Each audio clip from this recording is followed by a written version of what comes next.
How do you look at Congress's campaign? Because this comes after back-to-back poll drubbing.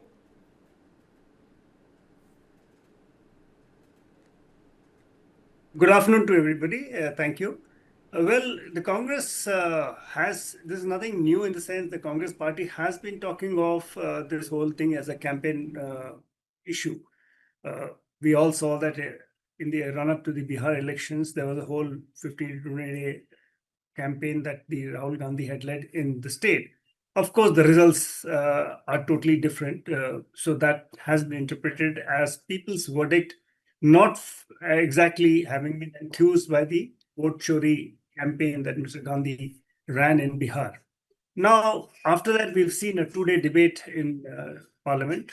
In both houses of Parliament debated the issue. Of course, while it was called the electoral reforms issue, a lot of time was also spent on the SIR, which is currently underway in several states. So I think the Congress party is trying to find a ground for itself as a party in the opposition. It feels this is one thing. Whether it's gaining a political traction, whether it's gaining traction in terms of people supporting it, the party thinks this is fundamental because the clips that you played before we started this conversation, the Congress party seems to be working on this plan that the constitutional right to vote is under threat. So that is a fundamental message they want to percolate down. Now, that's where I look at it at this point of time. BJP, on the other hand, is saying that Congress lacks acceptance and it also lacks introspection because several senior leaders are coming out and speaking about the internal rift, not just in one particular state, but from across the country. Do you think that Congress should look inward? Well, that is there is no gainsaying in the fact that Congress has to do an introspection as to why it is not able to build a narrative with which people are finding resonance. It's finding resonance with the people. That is a fact. Probably they're doing it, but there's something very clearly that in terms of electoral maths, it's not turning right. When I say electoral maths, in terms of electoral harvest or electoral, it is the BJP which is seeming to getting all the benefits.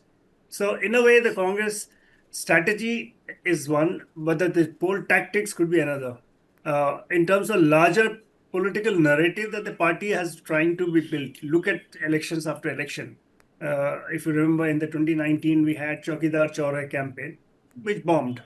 Then now, of course, we have the vote chori campaign now in Bihar, which really didn't work.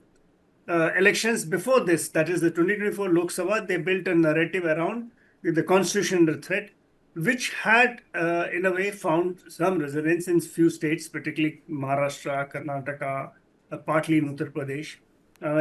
So the Congress party and the Indie alliance must have found itself enthused by that results, but subsequently the loss of Haryana, the loss of Delhi, now the loss of Bihar has dampened that spirit.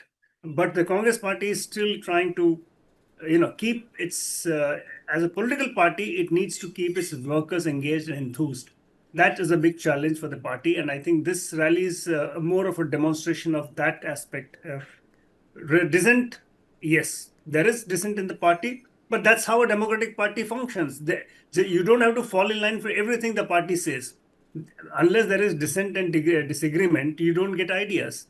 There is a contestations of ideas. That's perfectly valid, which is the way all political parties, major political parties function. Okay, once, of course, a decision is taken, that has to be implemented across the board. That is the way it functions. That's right. And Mr. Prasad, like you clearly mentioned, that this vote chori campaign hasn't really gained traction or hasn't really reaped the benefits that Congress thought it would. After Haryana poll drubbing, now you have Bihar, which is a major embarrassment, single-digit seats that were won by Congress party.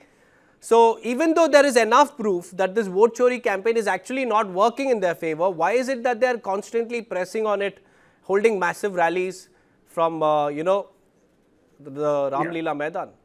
Well, see, Ramlila Maidan, as you know, is a politically very significant place in the national politics.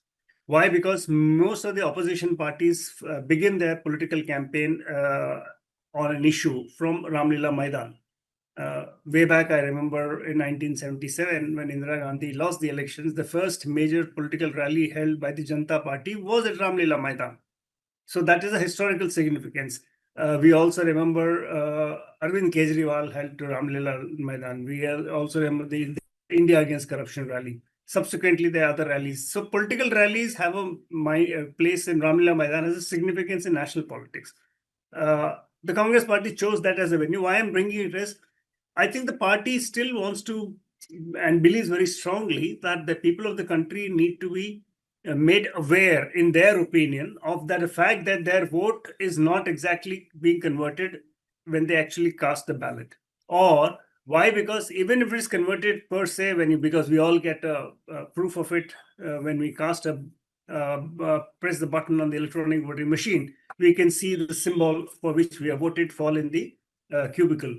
The party, if you look at what Rahul Gandhi's two press conferences were in the last few weeks, one which he talked of hydrogen bomb or whatever, atomic bomb. Now, the thing is that they're trying to build a narrative that it is the excess voters, bogus voters who remain on the electoral rolls, who seem to be casting their vote in collision with local officials. That is the charge. That is why they've been insisting on certain issues, which also was raised in Parliament by Mr. Gandhi himself.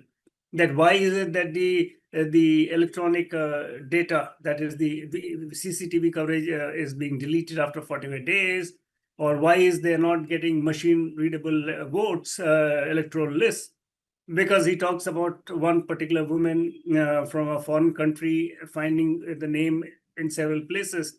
So they believe very strongly, they have strong scientific evidence, and probably that is why we also heard in a bulletin a little while ago that Karnataka government has gone ahead and filed a charge sheet against some local people connected with the Bharatiya Janata Party, alleging their role. So this is a matter of investigation. Is that so? I think the attempt is to try and raise this consciousness which the Congress thinks should be among the people, that not everything is above board, whereas the electoral rolls are concerned. On the flip side, the BJP and of course everybody has talked about, even in the debate, the SIR, that is a special intensive, which is going on in several states, is meant to clean up the voter list. So therein lies the tale. I would leave it at that.